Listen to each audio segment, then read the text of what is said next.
Michelle, your go-to commercial broker and real estate investment advisor. Today we're going to talk about the 1031 exchange and the strategies behind building wealth through the 1031 exchange.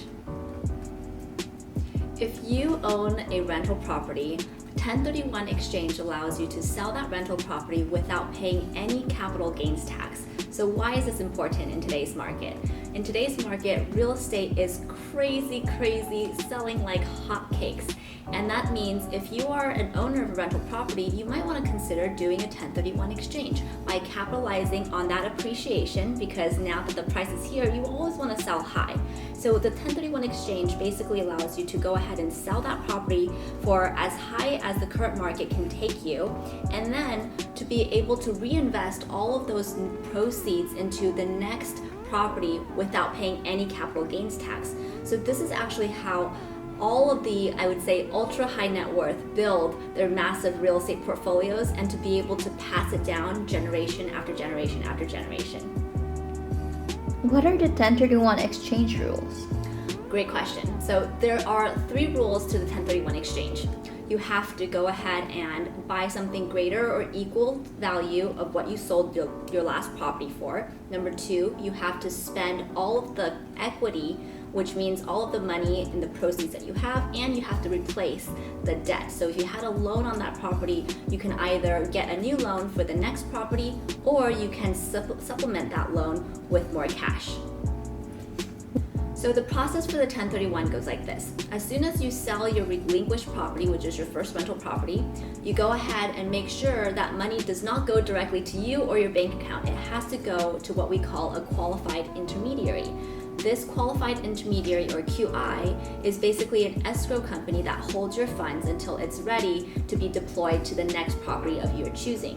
Some of the things that people don't know is when you do a 1031 exchange, you can do any like-kind property. So your single-family home, you can exchange it to, let's say, 2 single-family homes, or even 1 retail property, 1 office building, 1 apartment complex, anything under the like-kind umbrella, which also includes what we call DSTs. It is a fractional form of real estate ownership that is not available to just anybody. It's only available to the ultra high net worth who are able to scale, hit economies of scale, and to get higher and better institutional type products to add to their real estate portfolio without any management, without any tenant headaches, without any property tax headaches, or and also with increased tax shield.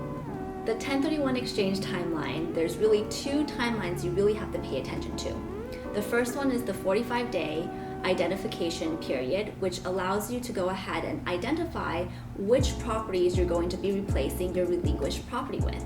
And so this rule basically allows you to go ahead and select the 3 property rule, which is what everybody is most familiar with, is you can say, okay, on my ID sheet for my qualified intermediary, I'm going to select A, B, or C properties. And that is how you identify with the 3 property rule. There's another rule that most people actually don't know about. It's the 200% rule. And what that means is you can actually identify any number of properties as long as the total value of those properties do not exceed 200% of what you sold your relinquished property for. So here are some common mistakes that I see investors make when they do their 1031 exchange. The first one is not watching the clock. 45 days in their identification period passes super fast.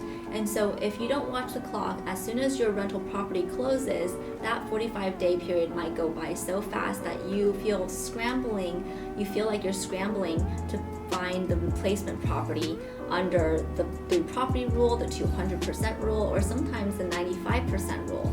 And so what you want to do is make sure you identify your properties as soon as your rental property closes. The second mistake that I see that most investors make is they don't reinvest all the proceeds, and they don't basically get another loan for their replacement property. So remember how we talked about the 3 rules before? You have to buy something that is equal or greater value, you have to spend all of the proceeds that you earned from that sale, and then you have to replace all the debt.